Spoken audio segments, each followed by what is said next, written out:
Llewellyn Estes is a hero in a lot of ways. He's a kid out of Old Town, Maine, who volunteers at the age of 18. He enters as a private in the 1st Maine Cavalry.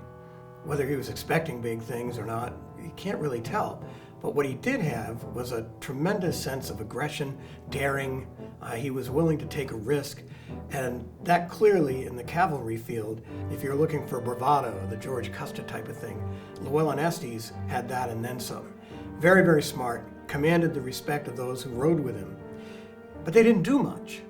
And it wasn't really until he was assigned to Hugh Kilpatrick's regiment that he begins to take off. Kilpatrick has his own reputation where he's considered to be Kilpatrick because he puts his cavalrymen at risk. Many of them are killed in battle, wounded in battle, because he's willing to take chances.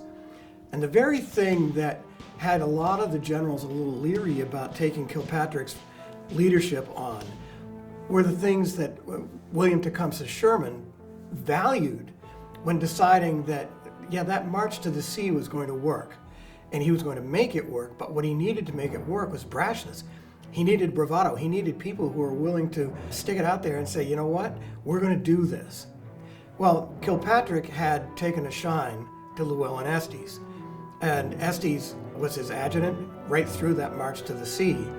And as they headed out, and they were under the group that had split off from Sherman on the march to the sea, and they took the southern and western kind of ploy where they were trying to attract the attention of the Confederates, while Sherman was taking the majority of his 60,000 men and heading toward from Atlanta to Savannah, beginning in November of 1864.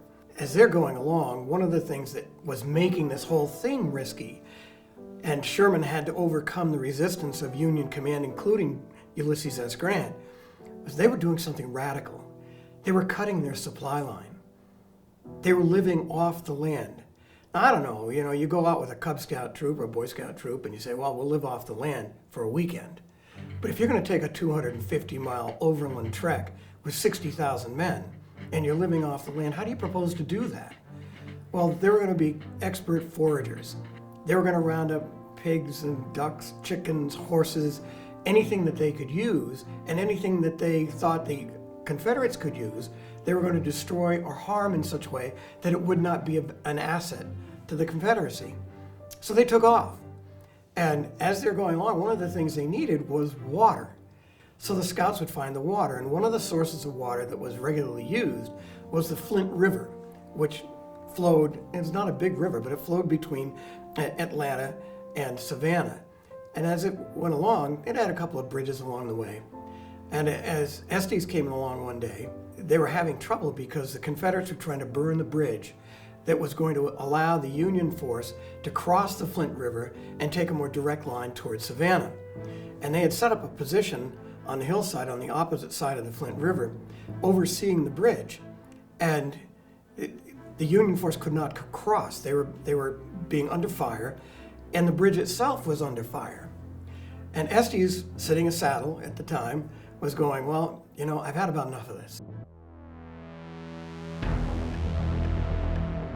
And armed with only a pistol, he and a couple of the cavalrymen charged down the hill, race across the flaming bridge, and up the hillside, and unseat the Confederate soldiers on the other side, knock them out of their little pillbox area, scatters them, and what he does is he enables access to the Union Army to the Flint River, not just to water the horses and themselves, but to cross the Flint River and continue on their trek to Savannah.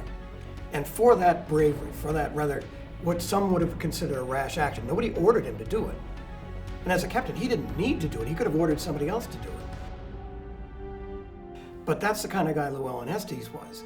He was going to do it, and he was going to do it and show them how it was to be done. And he put his life at risk, put his horse at risk, obviously, and succeeded.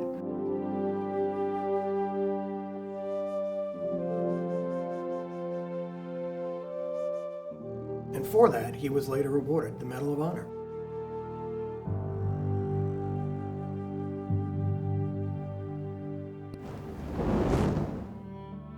Thanks for watching.